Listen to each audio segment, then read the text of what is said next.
Welcome back, folks, to Let's Replay Albion. And when last we left off, Tom is carrying too much. And let me tell you, that is an understatement, because right now he's carrying 99 blue healing potions. And this is after I've already sold 40 healing potions to Rajira. For I discovered that you don't even need to go into any of these dialogue options at all to get a healing potion. If you just start a conversation and end one, there is a chance that Rajira will hand you a potion. So let's sell the ones that we have. We're going to be selling this pile of 70 here, which I do believe if we sell will give us 1,126 coins. And considering I've already sold 40 potions, that brings the total up to just shy of 2,000. But we are still over encumbered. That's because gold has a weight as well. And to counteract that, we're going to throw away all of our rations. We can buy rations again later, but right now what we're going to do is we're going to throw away the ones that we have, and we're going to go over and buy all of the equipment that we need for Dre at the weapon shop. But we can't do that just yet, mainly because Tom is still over encumbered, because every one of these potions is 350 grams. That is a lot of carry capacity taken up by potions. But if we hand over 10 apiece here, that, yep, just brings Tom within the boundaries of his carry capacity. So let's go, shall we? Up here and away! Something to note is that if we go to the map and click one of these glowing circles, it will bring us immediately to that location. A very handy thing to remember that I've forgotten and have now been reminded of. So without further ado, we're going to go and rest. 3.6 gold is more than a reasonable price when you have nearly 2,000. So now it is dawn, and I don't actually think that we can go to the weapon shop just yet, because I don't think it opens until 10. What we're going to do first is we're going to go over to the trainer here. About to say the weapons trainer, I suppose technically he is. So we're going to go over here and talk to him. We're not going to talk with Tom, though. We're going to talk with Raina. There we go. You want to know how to fight, Raina. Are you ready? Yes, train me. Good. The art of close range or long range combat? Long range. I've finally decided that we're going to have Raina use a bow primarily. This might be a mistake, but hopefully I'm not going to regret it. 12 points? 36 gold? Absolutely fine. All of this training is most certainly going to be useful. I think that might very nearly have brought Raina up to the maximum that he has. Yeah, 32 out of 40. He's very, very nearly there. So let's just keep going, shall we? We need to probably, even if we go straight to the weapon store, we're going to have to wait about an hour outside. So what we're going to do is we're going to right-click here, select wait, and pick an hour. And now it is 10, which means that we can go over and buy some equipment. We're going to have to buy quite a bit of equipment. Hello there, Snurd. We want to see the selection of your pieces. The first thing we want to do is we want to sell the items that we are not going to be using anymore. We're not going to be using this. We are also not going to be using this. And I don't think we're going to be using this or that either, because if memory serves, the Iskai Metal Cap, yep, indeed, can be used by a Gcas Mage. So we're going to sell this as well, and we're also going to sell this. The reason why is because we're going to buy this Iskai Metal Helmet here. For a significant amount of money, 450 coins. I'm actually curious as to why there are two of them available, when you can only ever have one person that can use them. Oh wait, that's not true, as Gcas Mage can also use the Iskai Metal Helmet. My mistake! I thought it was only usable by Dra, but clearly I'm mistaken. However, the big Iskai Shield can only be used by Dra, and we're going to be buying that. We are also going to be buying this big Iskai sword. It's a pretty good weapon. It has 13 attack value, as opposed to the hunting lance here, that has 18. But the disadvantage of that is that you can't use the prehensile tail to hold a weapon. And while at the moment that would actually be better, the Iskai sword is actually better in the long run, so we're going to buy that. There is only one of them available, and the last thing we're going to buy is the Iskai armor. A very impressive piece of armor. It does have one minor drawback. So let's buy that and leave, because we have everything that we want. Now, the minor drawback with some of the items that we've got here, if we look at Drur's close-range combat skill, it's now 73. It's gone down very slightly to 69, which is not great. Also, if we put the armor on here, it'll go down a little more to 65. I don't think the helmet reduces it. And if we equip the shield, it goes down a tiny bit more to 60. However, 60 is still absolutely fine for what we want to do. Right now, actually, I think we want to equip Rainer here with a bow. And we want to give him a lot more arrows, so we're going to buy a fair few more arrows. Alright, here we go. Let's buy some arrows for Rainer, shall we? I think we should buy, let's see, another 23? I think 23 should probably be fine. There we go. 16.1. Excellent. Actually, why don't we just buy another 10? For a round number of 50. That should probably be sufficient. Excellent.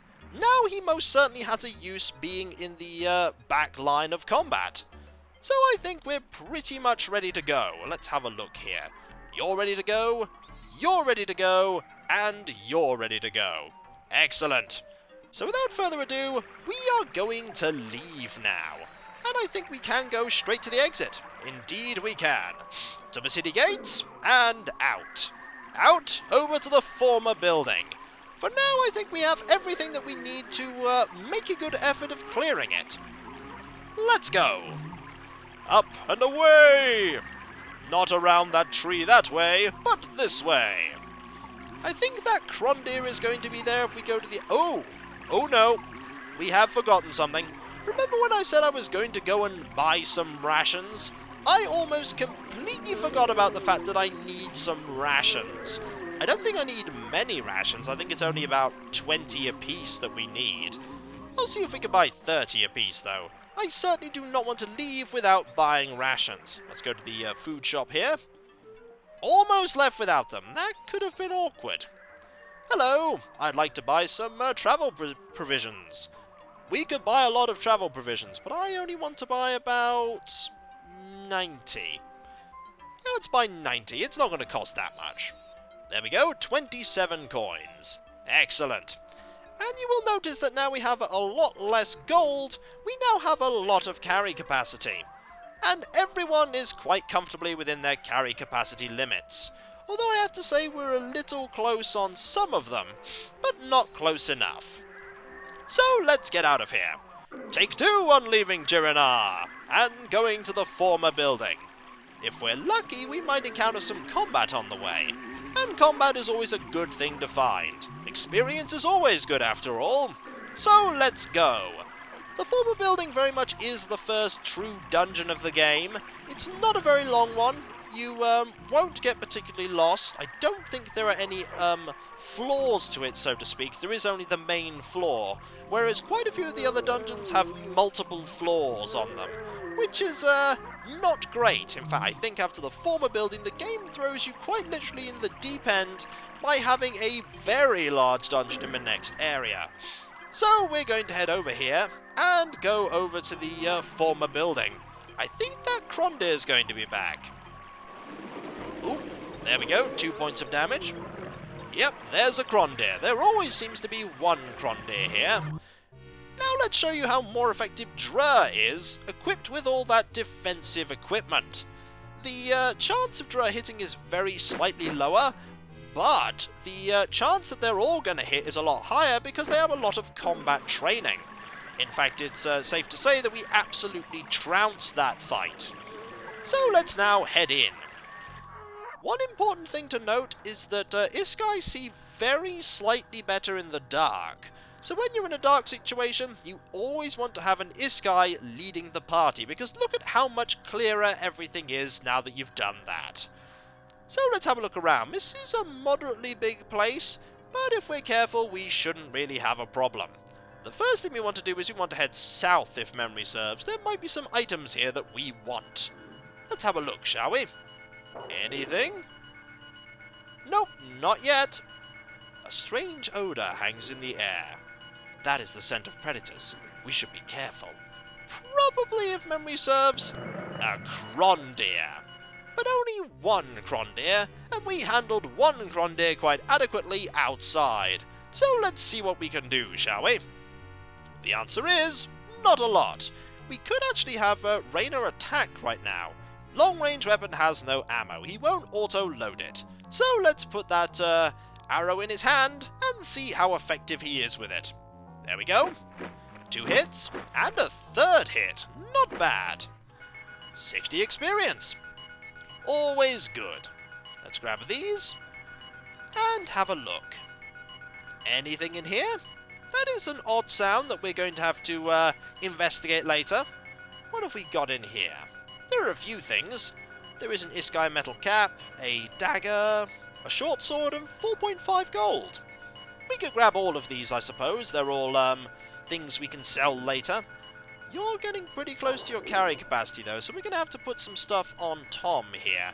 We might have brought too many rations, but it's always... Oh, hello! Good thing I just turned there, otherwise I might have been startled by that. Also, here is a Skrin 2. Skrin 2 attack faster and have 3 attacks than compared to many of the other enemies that we've encountered. However, with all of the close combat and long-range training that we have, we should be fine. Let's see how these Skrin do. The answer is not very well at all. We're going to have Rainer launch some attacks against that Skrin 2, while we have Tom deal with the Skrin 1. There we go. That sheer increase in armour is making Dra far more capable at defending himself. We could have Rainer launch a range attack there against that Skrin. Seems like a good plan. Rainer still is slightly vulnerable because his defensive stats are not that great, but we should be okay. As you can see here, no damage is being done whatsoever by anyone. In fact, right now I think I'm going to switch out the bow and switch to a sword. Because, well, the Skrin's at close combat range. Why not use a sword? It'll save ammunition if... Ooh, 2 damage. Not so bad, though. There we go, 1 dead. Let's have Tom deal with this one, shall we? I think we're pretty comfortably going to win. But never say that that is guaranteed, because we could all miss spectacularly and then have the Skrin completely obliterate us. However, we are very well equipped for this combat. In fact, one could say we are very over-equipped for this combat. But we're not going to be over-equipped for later parts of the game, that much is true. Let's have Rainer move over here. There we go. 73 experience points, and Tom has reached level 8. Let's see what else there is for us to explore around here. Anything? Let's have a look at these. A root-like object. It is mobile, but doesn't appear to be aggressive. That is quite handy to know. Let's go over here and see what there is. Oh! Crondeer and Skrin. Now, this is going to be a particularly tricky combat. What we need to do right now is focus on the Skrin 2 almost exclusively, before the Crondeer gets too close. Fortunately, the Crondeer moves pretty much last in this encounter, so the Crondeer is going to take a little while to get into close range.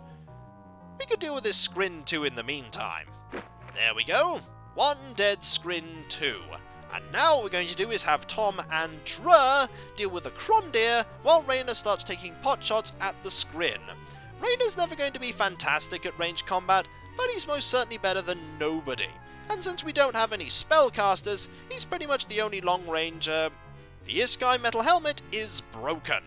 That is something, unfortunately, that can happen. We do have a replacement in our inventory in the form of the metal cap, but that is a fair bit of defense that we have lost.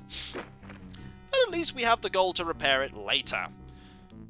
This could potentially be quite a difficult combat, but the sheer amount of armor... Well done, Rainer. You took out that Skrin all by yourself with that bow.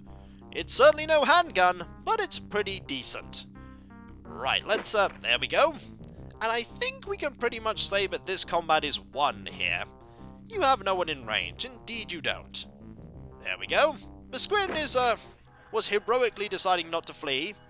Here is the metal helmet, completely broken. But we can equip this one. I think that's 5 as opposed to... Yeah, we're only losing 2 points of defense, which is quite nice. Ooh, we're overburdened. We're going to have to switch that out, I think, and hand that over to Tom. Let's see. He currently has enough carry capacity, but he really doesn't have that much more. We should actually throw away some rations, I think. The problem with holding on to all these healing potions is that we're really not going to have a lot of carry capacity until we get another member of the party. The more members of the party you have, the more stuff you can carry, which makes sense, but it also means that things like rations and gold are all divvied up between them, which means that you can get a lot more stuff in your possession. Alright, here we go. More lockpicks. Lockpicks are good, we'll hold on to them. 44 gold? I suppose we'll hold on to it. It's all going to go to the repair costs. A broken decorative sword. If we didn't have the axe, we wouldn't... we'd actually be quite happy to have that. I don't know what happened to my words there. They tried to flee away. Here are those throwing daggers. So, let's have a look at what... Oh, Drer is carrying too much again. This can happen when you get someone very close to their... Those throwing daggers are really heavy. Do you know what? We don't need them. Let's just get rid of them, shall we? Away with you! Excellent. And over here is nothing. I don't think there's anything else in here. No, there isn't. It was all just for those combats and that piece of loot.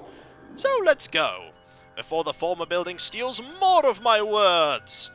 It's not only stealing all of our health and breaking all of our equipment, and that was an understatement, because it's breaking a lot of our equipment. It's not really stealing our health, though. Let's go back the way that we previously had been going, which was this way. These creatures, as we know, are not going to be harmful at all. But I do believe if we're not careful, there is a fight nearby that is going to be rather tricky, and I believe it's down here. Or rather, it would be tricky were we not heavily equipped. Somewhere around here, there is an encounter that is not one of those creatures. I believe it's down here. And if I remember, this fight was really, really tricky. Ah, hello. Yep, there's a Scrin. Is that just one Scrin? That is 2 Scrin. I'm not bothered at all by 2 Scrin. We're just going to let 2 Scrin try ineffectually to attack us. There we go. 1 dead, 2 dead. 26 experience.